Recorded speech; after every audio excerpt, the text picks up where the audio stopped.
panahon ni Jesus murag wa gitoy social media,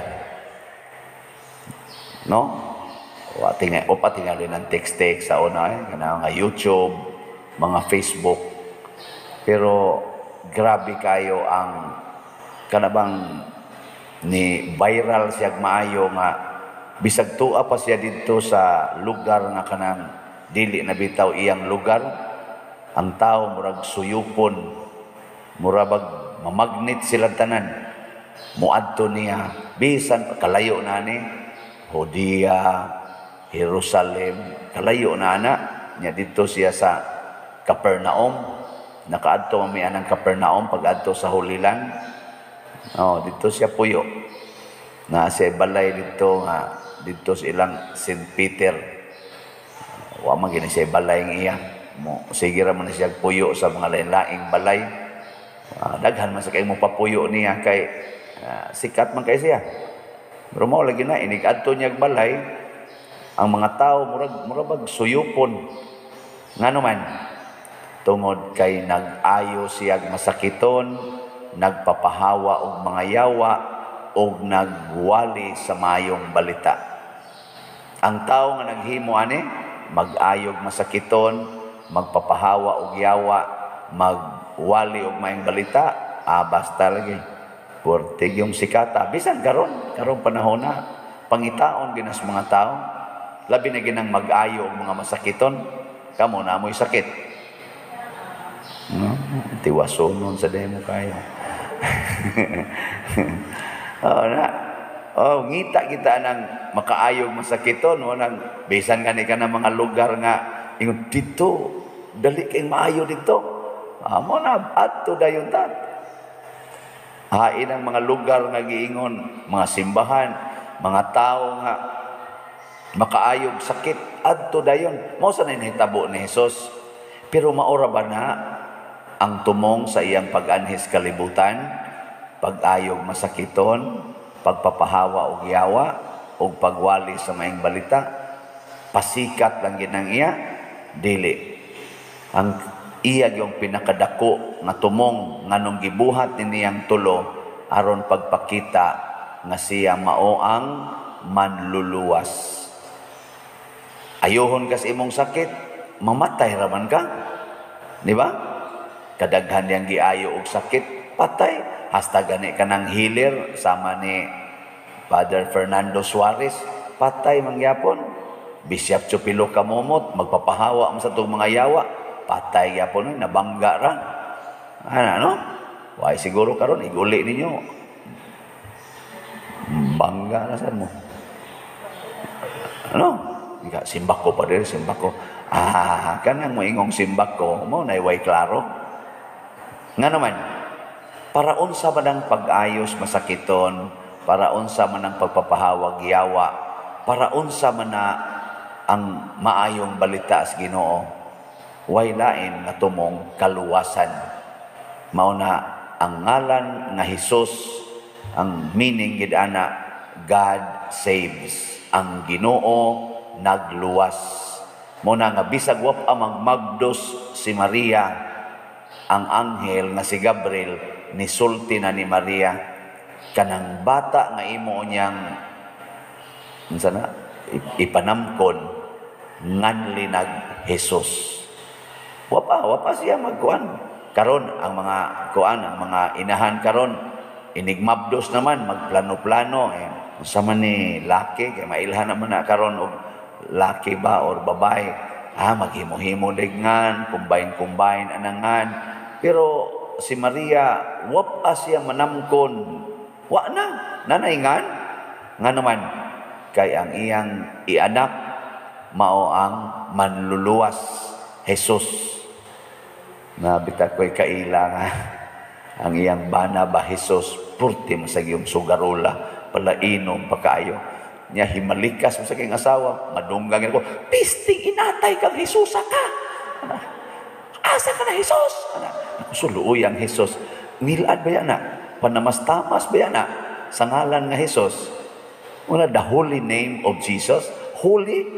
Mambita ng sa unang panahon nga ang simbahan, doon na pa'y authority nga ligon kayo. Ang kanang nganlag Hesus, ilisan ginas pare.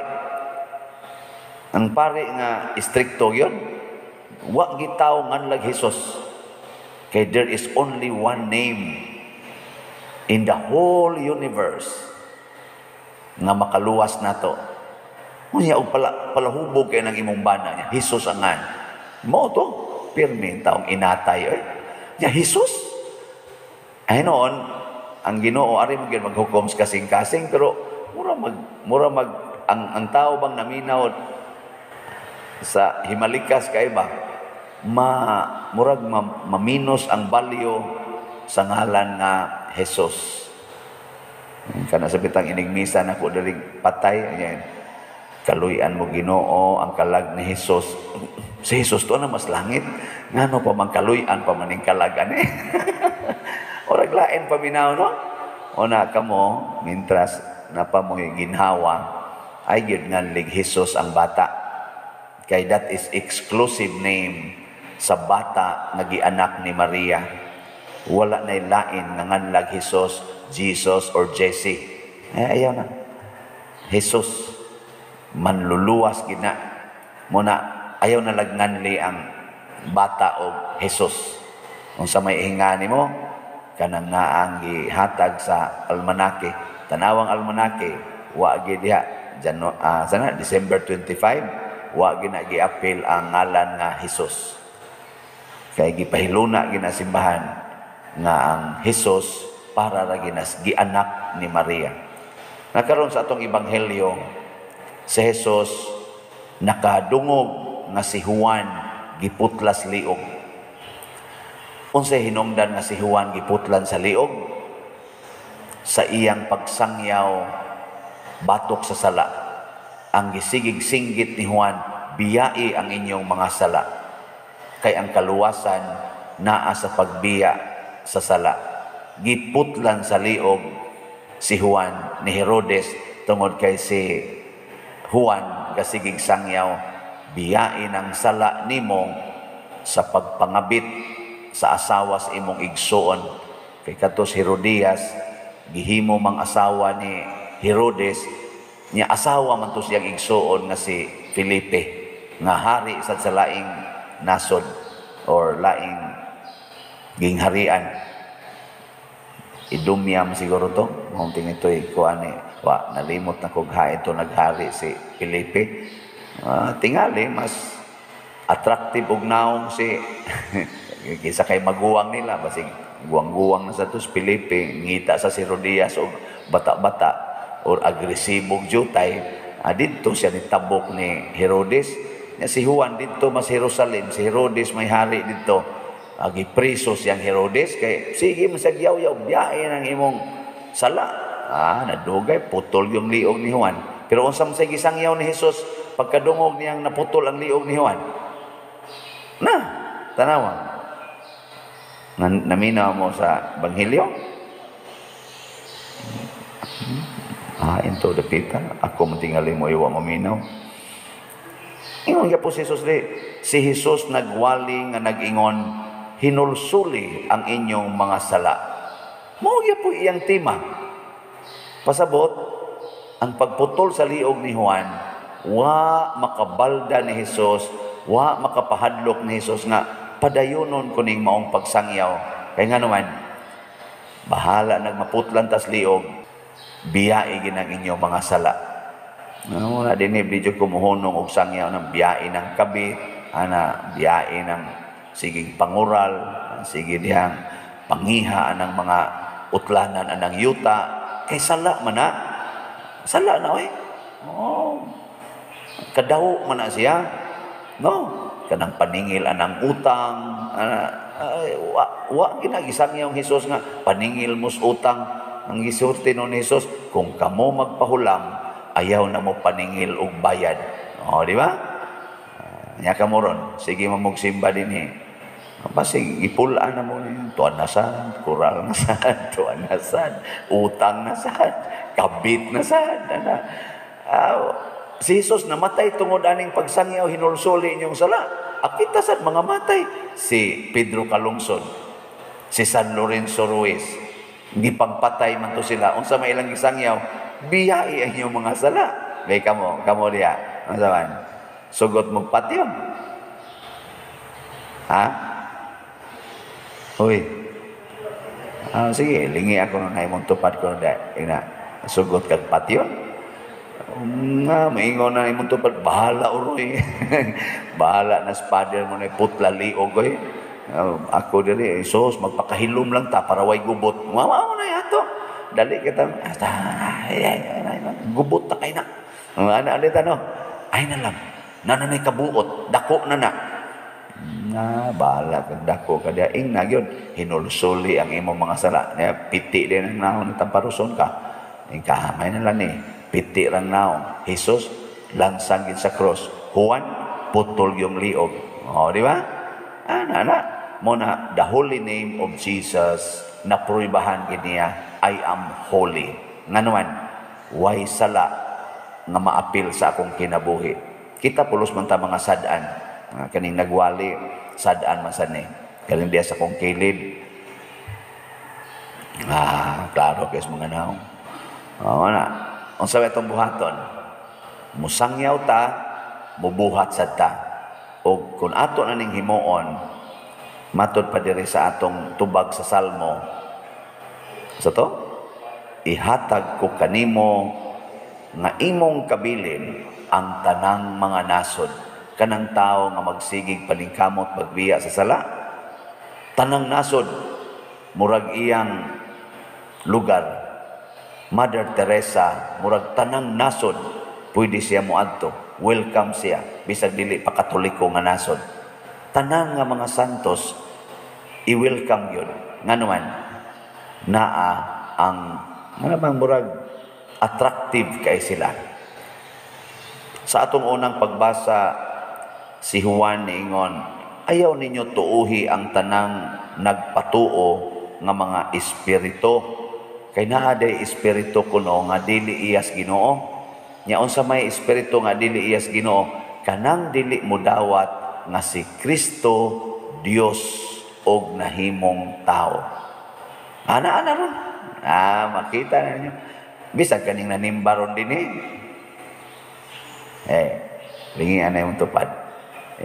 Mutuo ka nga si Jesus tao. Uy, Ginoo man tugod. Ginoo man to. Dahil tag-ana. May man to si Jesus kay Ginoo man to. Ay sus, sundo na to si Jesus. Ay may man to si Jesus kay Ginoo man to. Kita, tao raman ta, mahimo na nato. Di, uy. Mao na mga antikristo na, si antichrist. Mga kaaway na ni Kristo kanang magsigig ingon. Ay may man to si Jesus kay Ginoo man to. Tinuod si Jesus nga nahimong tao o tinuod sa siya nga Dios. Mao na kitang tao karon makahimo na pagbuhat sa mga buhat ni Jesus tungod sa iyang pagpakatao, iya nang giisa ang atong dignidad o kapasidad nga kamao na tang mohimo sa buhat sa Dios. Unsay buhat sa Dios?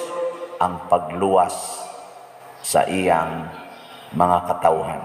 Mao na atong mabuhat. May pagsigig ingon dia, may man to si Jesus, tao man to. Nabitay mo na ako, may man to si Jesus pa din, kay tao man to. Niya, si Maria, inahan ni Jesus. Ay, may man to, kay gasahan man to si Espiritu Santo. Si San Jose, ay, may man to, kay nabana man to Maria. Naghadyok yung pasangil ba? Nakoon niya, si Pedro Kalungsod, ay, may man to, kay Batanon man to pa din. O niya, si Lorenzo Ruiz, bana man to isa, ada espesyal sa tong grasya niya. Buang yung kaiba, mangita yung rason mo na way pagtuo mo na mga gigiyahan sa mini nga espiritu. Lingian na imong tupad. Sa unsa man ang imo, Holy Spirit o Evil Spirit? Lingi ako na ba? Naidaghan din ng gasimba nga ang gagiya, Evil Spirit. Kan itingali rong mga kuana kamo diawa tingay mo giyahi pero nay daghang magsimba unsa may timaan nga ni simba ka unya ang gagayad nimo evil spirit kibaw mo kibaw gusto mo akong sultihan kanang muanhi ka mo simba ka kay mangayo sa Ginoo og kaayuhan para nimo. Kanaman ka, ayuha ko sa akong sakit. Ginuhin taon, ilikay ko sa tanang kadautan. Kana evil spirit na. Pero muanhi ka din kay magampo ka nga ang tanang tao hatagag kaayuhan, apil ng imong silingan, kana Holy Spirit na. Kana ka, Ginoo ayuha in taon sa sakit ning libakira na kong silingan. Ang kabit sa akong bana, Lord, ayuha in taon sa iyang sakit. Nya kung di gid nimo si ayuhon, iapil na lang sa koog ka sakit ngadto niya. Kana mo na Holy Spirit. Zaman. Inyo nang buhaton. Demonyo nang gadaan ninyo. Sige, manindog na ta.